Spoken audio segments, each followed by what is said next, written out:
7년 대환란과 휴거, 예수님의 재림과 천년왕국. 오늘은 성경에서 말하는 말세에 대한 징조와 온갖 현상들을 알아보도록 하겠다. 물론 성경을 두고 가짜다, 짜깁기다, 소설이다는 등 많은 말들이 있지만 그래도 현 시대 가장 공신력이 있는 것은 아직까지는 성경인 듯하여 성경 속 예언을 다루도록 하겠다. 과연 성경에서는 다가올 앞날에 대해서 어떻게 예언하고 있을까? 우선 결론부터 말씀드리자면 성경에서는 지구상의 안락한 삶이 결코 영원히 지속되지 않을 것이라고 예언하고 있다. 때가 되면 물론 그때는 하나님 외에는 알지 못하지만 인류는 종말의 시대로 접어들게 되고 그때에는 유사 이래 최대의 7년 대환란을 겪게 될 것이며 이 기간이 끝나면 예수님께서 지상으로 재림하셔서 모든 사람을 심판할 것이라고 기록되어 있다. 성경에서는 분명히 구체적인 시기는 알 수 없다고 못 받고 있지만 말세가 될 때 나타나는 징조에 대해서는 자세하게 언급하며 대략적인 시기는 판별할 수 있으므로 항상 깨어서 준비하라고 경고하고 있다.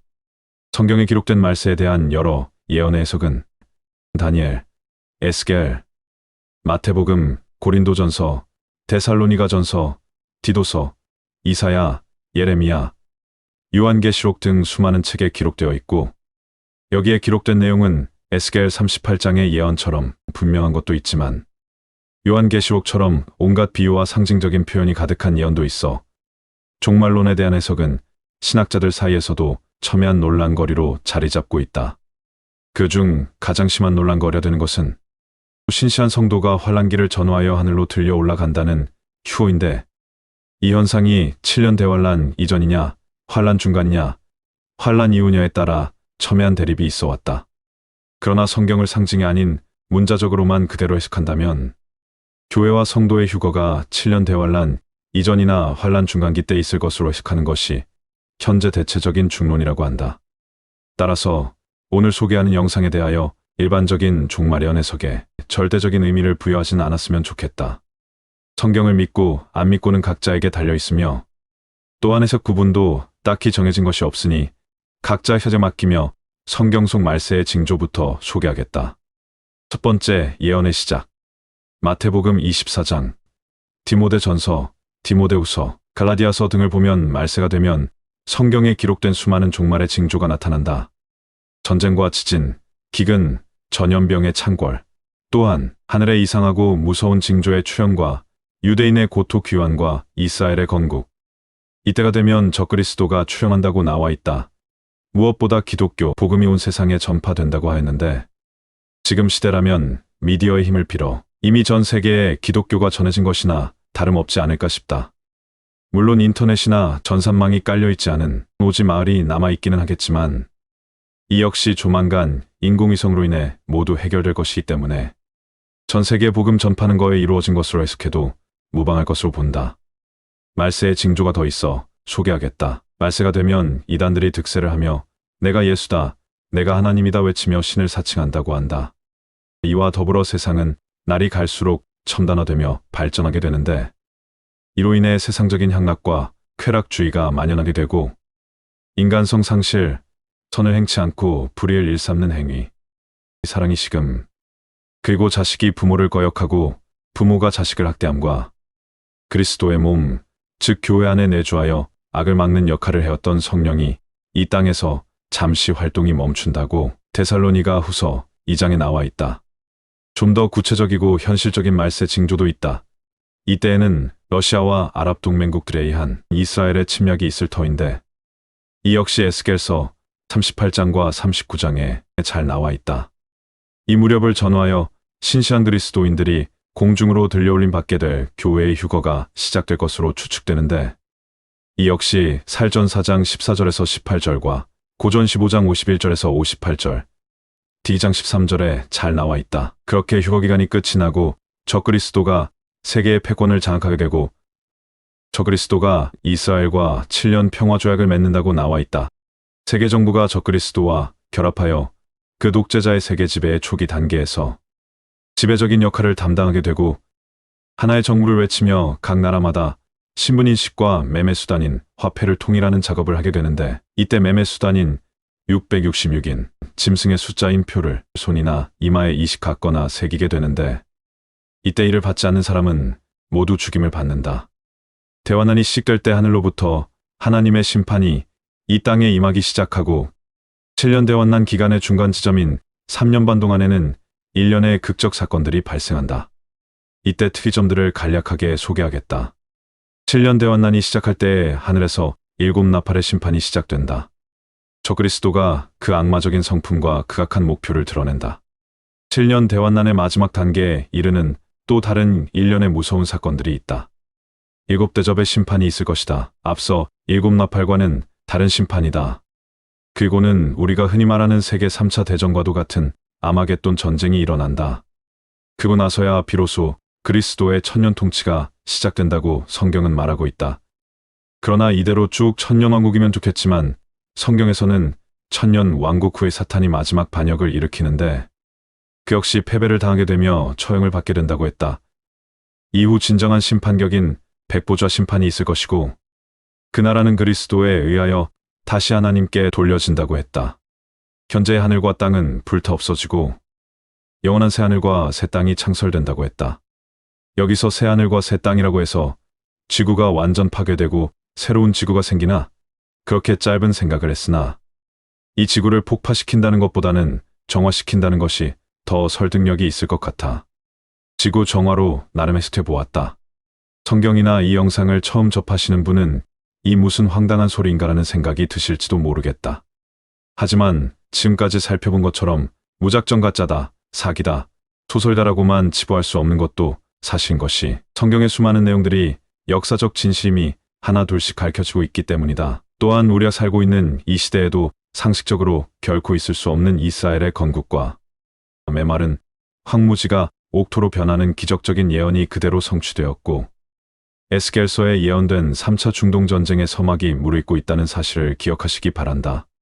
지금껏 소개했던 말세에 대하여 정리하자면 말세가 되면 한마디로 죄악과 쾌락이 극도로 치닫고 또한 각종 자연재해와 알 수 없는 전염병들이 창궐한다. 이 상황에서 앞에서 살펴본 곡과 마곡의 전쟁이 발생하고 이때를 전후해서 신시한 성도는 하늘로 들려올라가 이후에 있을 대환란의 기간을 피하게 된다. 말세가 되면 적그리스도라는 자가 출현해서 자칭 하나님이라고 주장하며 세계를 지배하는 통치자로 군림하게 되는데 다니엘서의 예언에 따르면 이 인물은 현재 유럽연합에서 출현할 것으로 추측되고 있다. 이 적그리스도는 대환란기 7년의 전반기, 즉 전 3년 반까지는 실체를 드러내지 않다가 후 3년 반이 지나면 본색을 드러내게 되는데 이때 손이나 이마에 신분인식과 매매 수단으로 이용될 수 있는 666 표를 받지 않는 사람은 죽인다. 요한계시록에서는 이 표를 받는 사람은 지옥행이라고 경고하고 있으므로 결코 이 표를 받아서는 안 될 것이다. 후에 3년 만에 이래 되면 상상할 수 없는 수많은 각종 자연재해와 재난이 닥치게 되고 수많은 사람이 죽임을 당할 것이라고 예언되어 있다. 이 환란 기간이 끝나면 예수님이 재림을 하는데 이스라엘의 무기또 지역에서 사탄의 세력들이 연합하여 하나님을 향한 인류 최후의 전쟁인 아마겟돈 전쟁을 벌이지만 결국 패하고 이후 예수님이 이 땅을 다시 1000년 동안 통치하게 된다. 1000년이 지나고 나면 사탄이 마지막으로 발악을 하지만 결국 패배하고 이후 모든 인류는 예수님 앞에서 심판을 받으며 영원한 천국과 영원한 지옥으로 갈 일이 된다는 종말에 대한 징조를 요약해 보았다. 앞서도 언급했지만 종말에 대한 해석은 너무나 다양하다. 천년 왕국의 천년을 문자 그대로 천년으로 해석하는 사람도 있지만 상징으로 해석하는 사람도 있고 7년 대환란의 끔찍한 재앙들을 문자 그대로 보는 사람도 있지만 역시 상징으로 보는 사람도 있다. 아마게돈 전쟁도 마찬가지다. 하지만 개인적으로는 상식적으로 이해가 가지 않는다고 성경을 무조건 상징적인 의미로 해석하려고 하면 큰 오류를 범할 수 있고 자신이 생각하는 대로 너무나 다양한 자의적인 해석이 가능하기 때문에 함부로 결단을 내리기가 어려운 것이 사실이다. 그렇다면 누구도 완벽하게 해석할 수 없기 때문에 성경에 기록된 앞으로 닥칠 수많은 비유와 상징으로 가득한 종말에 관한 예언은 그냥 무시해도 되는 것일까? 그것은 결코 아닐 것이다. 왜냐하면 지금 우리가 살고 있는 이 시대가 바로 서두에 언급한 말세의 징조가 너무나 뚜렷이 나타나고 있는 시대이기 때문이다. 여러분도 피부로 느끼고 계시겠지만 지금 전 세계적으로 너무나 끔찍한 죄악과 범죄가 창궐하고 있다. 우리나라만 해도 불과 10여 년 전만 해도 상상조차 할 수 없었던 엽기적인 토막살인, 초등학생 성범죄, 빈번한 자살, 음란, 폭력 등의 범죄가 난무하지 않았던가 말이다. 뿐만 아니라 말세가 되면 거짓 선지자가 우후죽순처럼 생겨나는데 우리나라에서도 자칭 메시아라고 주장하는 안상홍, 문선명, 정명석 등의 이단이 40여 명이나 활동하고 있고 전 세계를 다 합친다면 예수님이나 하나님이 도대체 몇 명이나 될지 가늠조차 안 된다. 교회에서는 가짜 복음이 판을 치고 있고 모든 종교의 구원이 있다는 종교통합과 WCC 운동이 일어나고 있고 기독교인들의 수는 날이 갈수록 줄고 있다. 뿐만 아니라 각종 전지구적인 지진과 쓰나미, 허리케인과 같은 자연재해의 발생 빈도도 최근 몇 년간 폭발적으로 증가하고 있다. 최근에는 미국에서 신분 확인과 개인정보 및 신용결제가 가능한 생체인식 바이오칩이 개발되어 실제로 손이나 이마에 삽입이 시작되었고 멕시코에서는 이미 상당히 보급된 상태다. 이를 요한계시록에서 언급하는 666 짐승의 표로 훗날 적용될 것으로 보고 있다. 지금은 이제 시작 단계지만 스마트폰의 사용이 확대되고 개인정보 유출의 문제를 해결하고 결제수단의 용이성을 빌미로 결국 아주 이른 시간 내에 이 베리칩의 삽입이 전 세계로 퍼지게 될 것이다. 결국 머지않아 세계는 정보화의 발달로 완전한 신용화폐의 시대로 접어들게 될 텐데 이 상황에서 이 칩이 없다면 결국 요한계시록에 예언된 대로 매매를 하지 못하는 상황이 발생하게 되어 사회에서 생존 자체가 불가능한 상황에 이르게 된다. 많은 사람들은 편리함이 주는 유익 때문에 칩을 받겠지만 결국은 이 칩이 빅브라더에 의한 통제 수단으로 이용되어 사람들은 기계적인 객체로 전락할 상황으로 치닫게 된다. 마태복음에 기록된 이 모든 예언과 더불어 성경에서는 말세가 바로 이스라엘이 회복되는 시기가 되면 오게 될 것이라고 예언되어 있다. 앞서 살펴본 것처럼 이스라엘의 회복은 1948년에 문자적으로 성취되었고 지금이 바로 우리가 성경에 기록된 마지막 때를 살고 있는 세대인 것이다. 지금 세상에는 셀 수도 없이 많은 종말론적인 예언들이 있다. 세상이 평화롭게 되기까지는 1년의 고통의 긴 터널을 지나야 한다고 주장하고 있다. 어떤 예언이 정답이하다라고 확신하며 말할 수는 없지만 내일 지구가 멸망한다고 해도 오늘 사과 나무를 심겠다는 명언처럼 나에게 주어진 오늘 하루하루를 그저 후회 없이 열심히 아름답게 살아내는 것이 나의 작은 소망이자 목표가 아닐까 싶다. 100만 명의 유령 도시 앙코르와트. 100만 명의 유령 도시 앙코르와트는 본래 힌두교 사원으로 지어졌고 완공된 후 30년은 힌두교 사원이었으나 그 이후 불교 사원으로 바뀌었다. 지금은 유네스코가 지정한 불교의 성지이자 세계 최대 규모의 사원이다. 세계 7대 불가사의로 지정된 이유가 그 시대에 저토록 완벽한 사원을 그것도 30년도 채 되지 않는 짧은 시간 안에 지을 수 있었는가와 석축을 쌓은 틈이 너무나도 정교하고 한치의 오차도 없다는 점에서 많은 전문가들의 혀를 내두르게 하였다고 한다. 역시 최근에 발견된 지하사원까지 앙코르와트의 깃든 역사와 더불어 그 신비를 파헤쳐 보도록 하자. 캄보디아 시엠립성의 성도 시엠립에서 북쪽으로 약 4km 떨어진 곳에 크메르 제국의 수도였던 앙코르톰에서는 남쪽으로 약 1.5km 떨어진 곳에 있다. 앙코르는 크메르어로 왕조를 뜻하며 와트는 사원을 뜻하기 때문에 왕조의 사원이라고도 한다. 가장 높은 3층의 중앙 성소까지의 높이는 총 65m이고 계단이 매우 가파른 것이 특징이라고 한다. 앙코르와트는 크메르 제국의 왕 수리아바르만 2세가 1122년부터 1150년까지 28년에 걸쳐 세웠다. 불교 성지로 알려진 지금과는 달리 사실 앙코르와트는 힌두교 사원인데 당시 크메르 제국의 국교가 힌두교였기 때문이다. 수리아바르만 2세는 거대한 사원은 시바 신에게 봉헌하던 전통을 깨고 앙코르와트를 질서의 신 비슈누에게 바쳤다.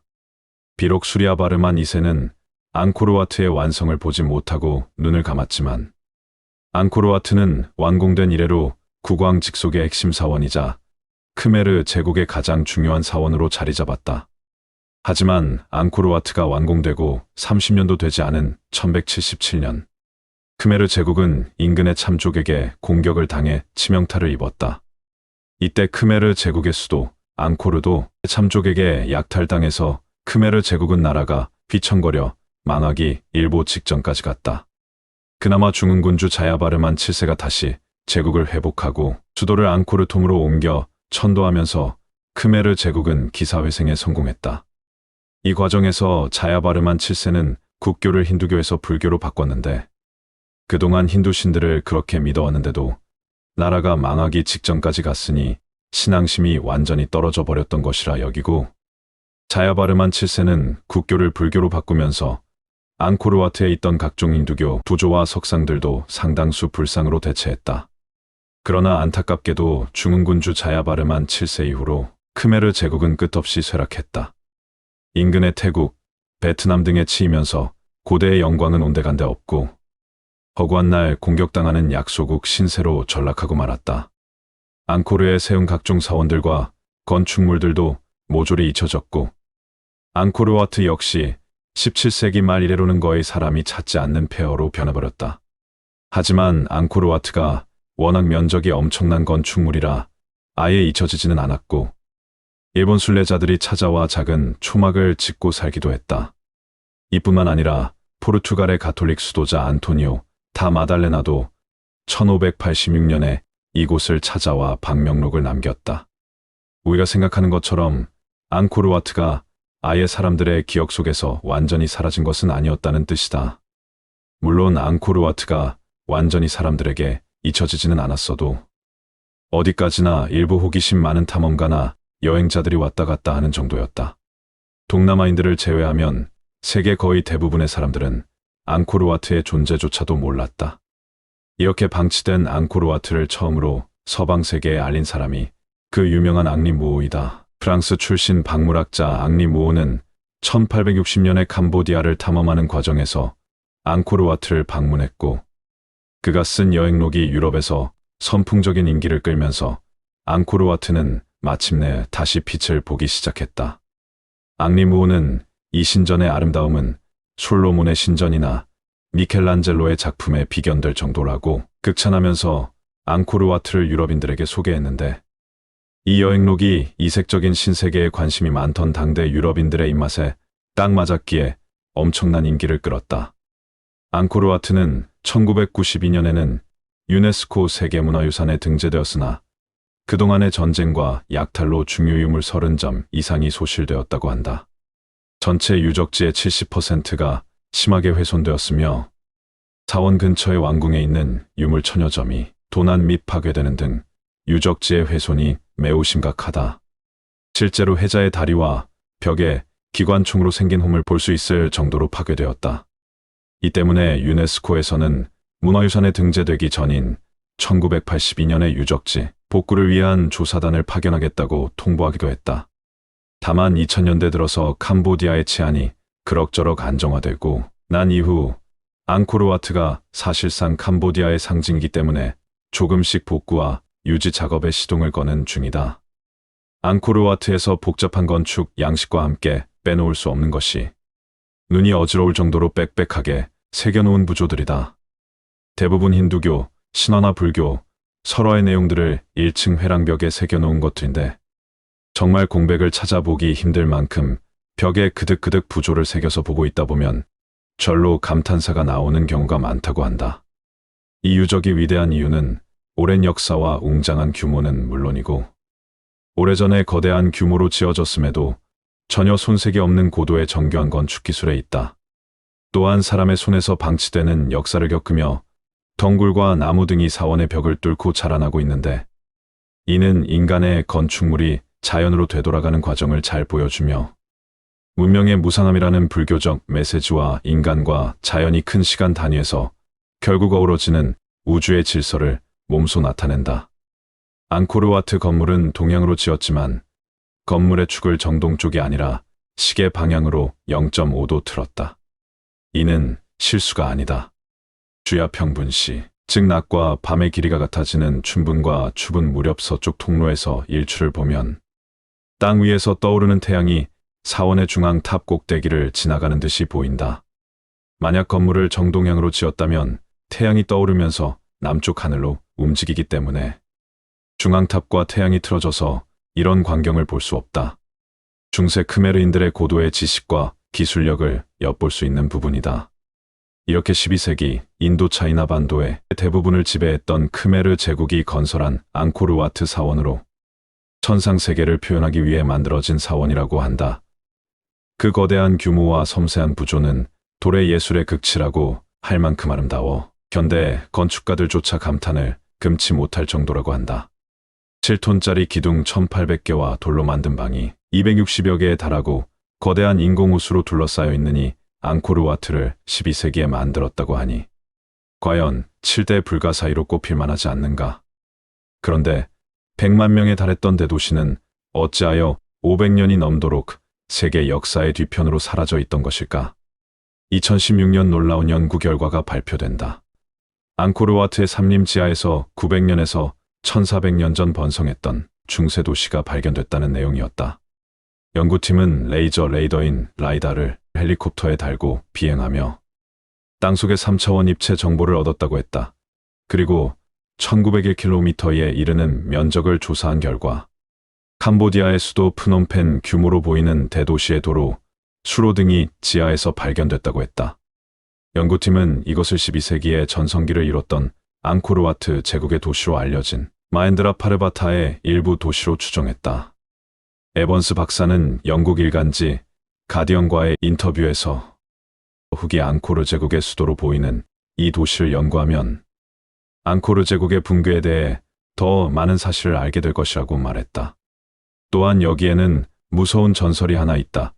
수백 년 전 머리가 일곱인 뱀을 신으로 모시는 종족들이 도시를 세웠고 그곳에서 반란이 일어났으며 그때 약 100만 명이 몰살되어 영혼만 남아있어 유령 도시가 됐다고 한다. 그런데 앙코르와트 사원이 더욱 유명해진 데에는 사원을 지었던 돌틈 사이가 너무나도 완벽하게 맞물려 있어서라고 한다. 현대 기술로는 도저히 흉내조차 낼 수 없는 특별한 기술이라고 전문가들은 이구동성으로 앙코르와트 사원의 건축술에 경의를 표했는데 이 사원을 지었을 당시 어떠한 접착제나 보조재료 없이 오로지 돌끼리의 결합만으로 1000년이 지난 지금까지 견제할 정도로 웅장한 사원을 지었다는 것이 정말 대단하지 않는가?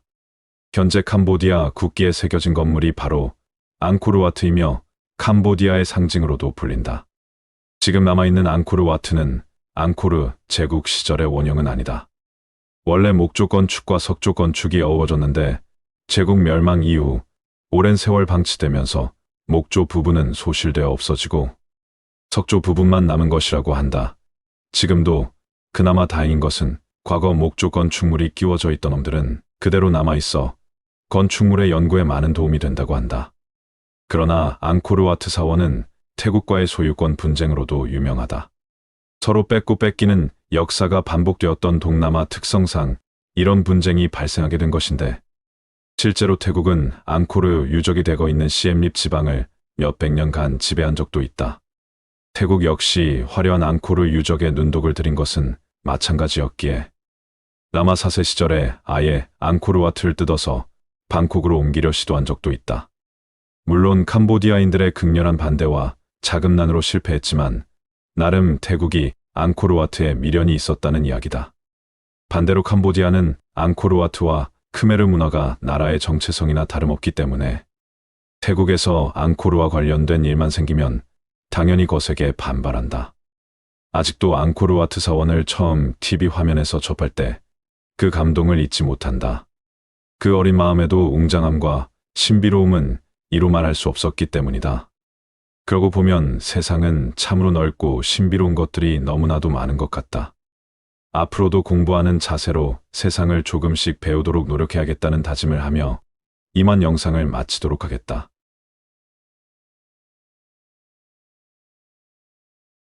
중세시대의 최고의 화가로 잘 알려져 있던 레오나르도 다빈치는 전 인류를 통틀어 천재 중에 천재로 알려진 인물이다. 그는 화가일 뿐 아니라 지리학이나 천문학에도 해박한 지식을 가지고 있었고 모든 면에서 어설픈 수준을 뛰어넘는 그 시대 최고의 전문가 수준의 만능 엔터테이너였던 것이다. 그랬던 그가 지축이동에 대한 예언을 남겼다 하여 소개하도록 하겠다.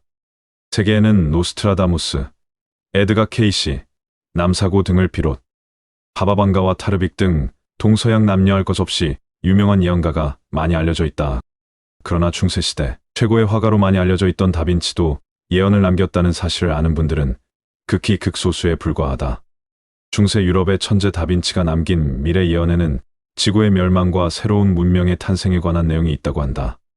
여기에는 지구 지축의 극이동이 원인으로 지목되어 그 지축 이동이란 무엇인가도 함께 이해해 보는 것이 좋겠다. 레오나르도 다빈치는 르네상스 시대의 이탈리아 화가이며 1452년에 태어났다. 르네상스의 3대 화가로 미켈란젤로, 라파엘로, 그리고 레오나르도 다빈치가 꼽히지만 레오나르도 다빈치는 누구인가라는 질문에 답하려면 그저 그림 잘 그렸던 중세시대의 화가 이 한 가지만으로는 그를 설명하기에는 많이 부족하다. 레오나르도 다빈치는 화가이며 조각가이고 해부학자면서 식물학자였다. 또한 천문학, 지리학, 기술 등에 대한 과학자이며 발명가이고 건축과 음악, 심지어 요리 분야에서도 활동했으며 동시에 사상가이면서 예언에도 능통했다고 한다. 지금으로 치면 전 세계에 존재하는 상위 1%에 속하는 전천후 천재 중의 천재였다. 본명은 레오나르도 디 세르피에로이며 다빈치의 뜻은 빈치 마을이라는 의미를 가지고 있다.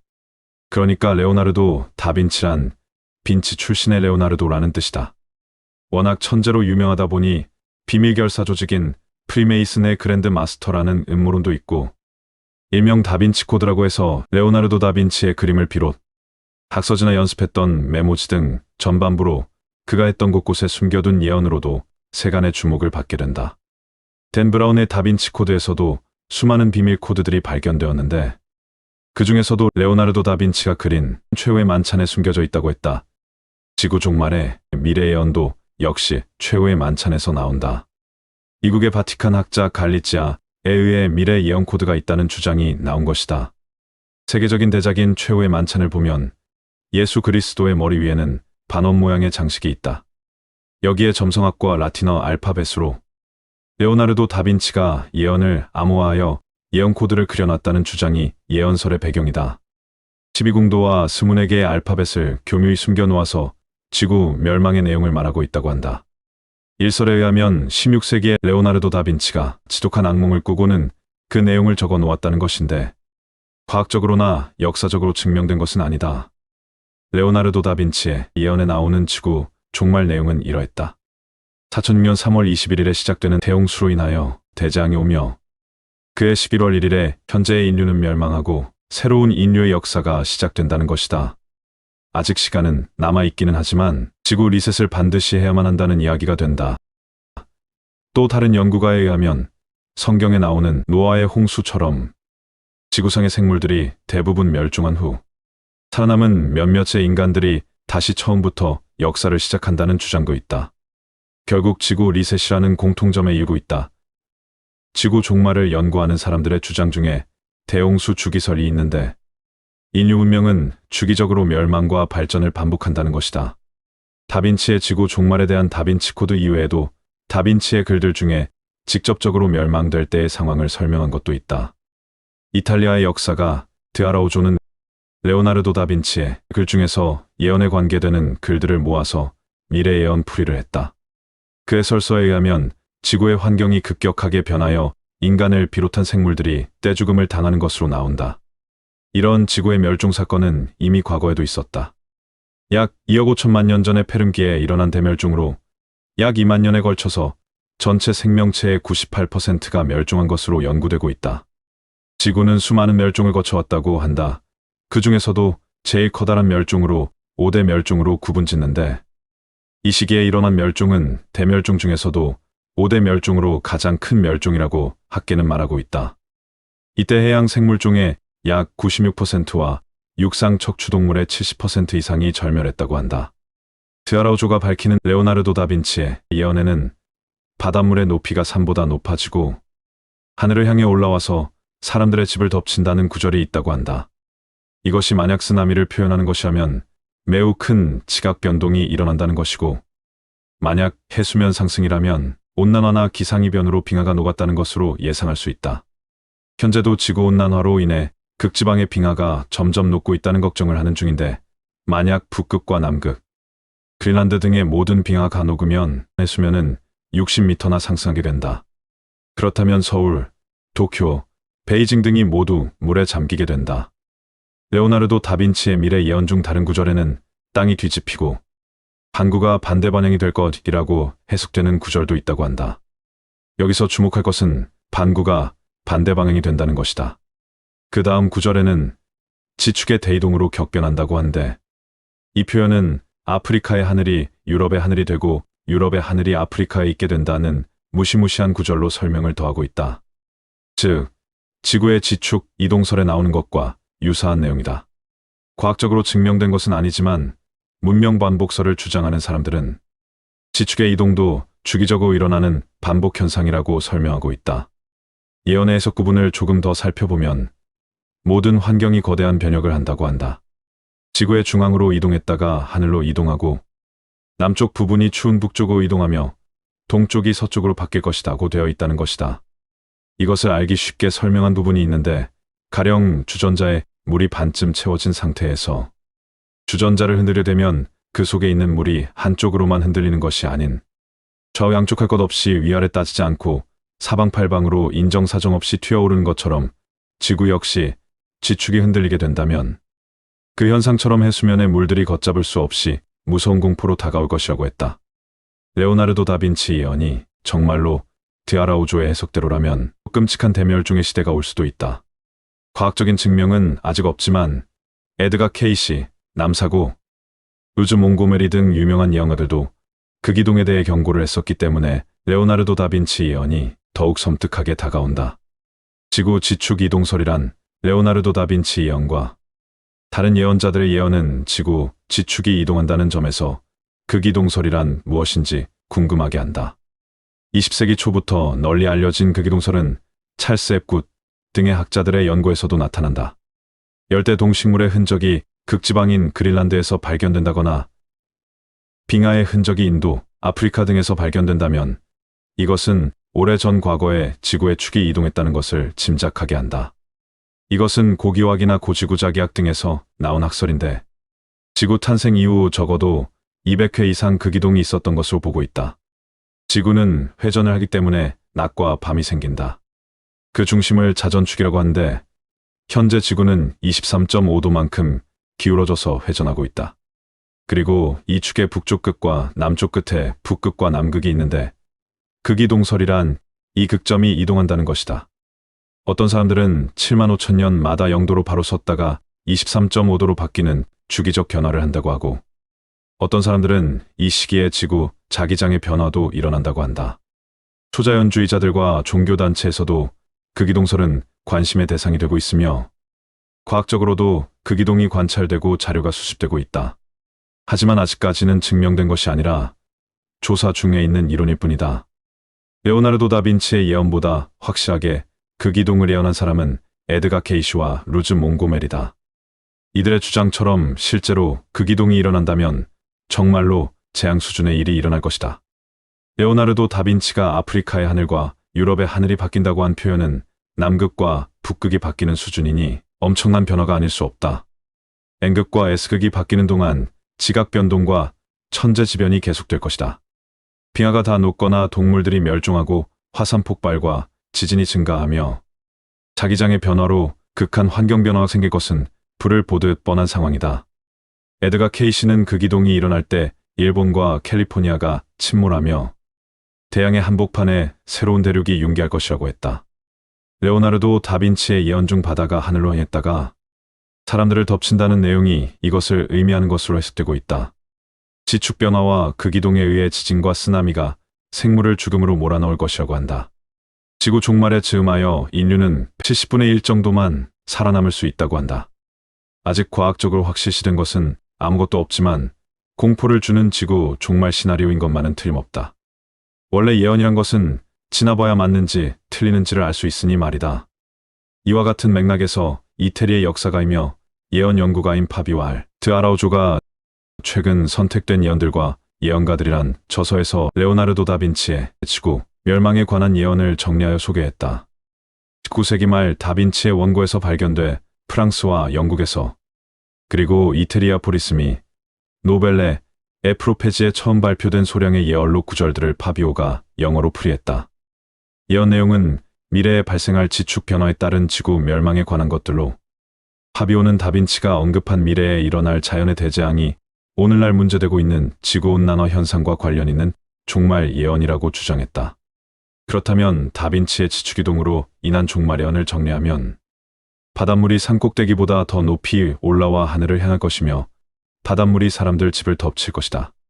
그때 사람들은 땅이 뒤집어지고 지구의 반구가 반대 방향에 있는 것을 보게 되며 그곳에는 무척 사나운 동물들이 있을 것이다. 아프리카의 하늘이 바뀔 것이다. 아프리카의 하늘이 유럽에 있을 것이고 유럽의 하늘이 아프리카에 있게 될 것이다. 해당 지역들은 지축의 대이동으로 격변할 것이다. 모든 환경이 거대한 변혁으로 인해 혼란스러울 것이다. 일순간에 지구의 중앙을 향해 이동하다가 다른 순간에 하늘을 향해 이동하고, 남쪽 부분이 추운 북쪽으로 이동하며 동쪽이 서쪽으로 이동할 것이며 이쪽이 다른 반구로 바뀔 것이다. 파비오는 다빈치가 미래의 지구에서 발생할 지구축 변화로 인한 인류 멸망의 대재앙을 분명히 예언한 것으로 확신하고 있다. 자동차와 비행기, 낙하산 등 미래에 등장할 수많은 문명의 도구들을 사파와 도면들로 상세히 묘사한 그는 과연 지축 전도로 인한 대재앙을 미리 보고 후세에 예언을 남긴 것일까? 그저 상상력으로 그렸다고 하기에는 너무나도 복잡하고 정교한 그의 그림들은 미리 보고서 그리지 않고서는 이해가 가지 않을 뿐이다. 수많은 예언가들이 반복적으로 지구 지축 이동에 관한 예언으로 지구에 커다란 환란이 닥칠 것이라고 한다. 그 시기는 확실하지는 않지만 아마도 우리가 사는 시대에 도래할 가능성이 높다고 하니 섬뜩해진다. 모쪼록 피해가 없었으면 하는 마음으로 이만 영상을 마치도록 하겠다. 늘 부족한 영상 시청해주시는 귀한 분들에게 거듭 감사 또 감사드린다.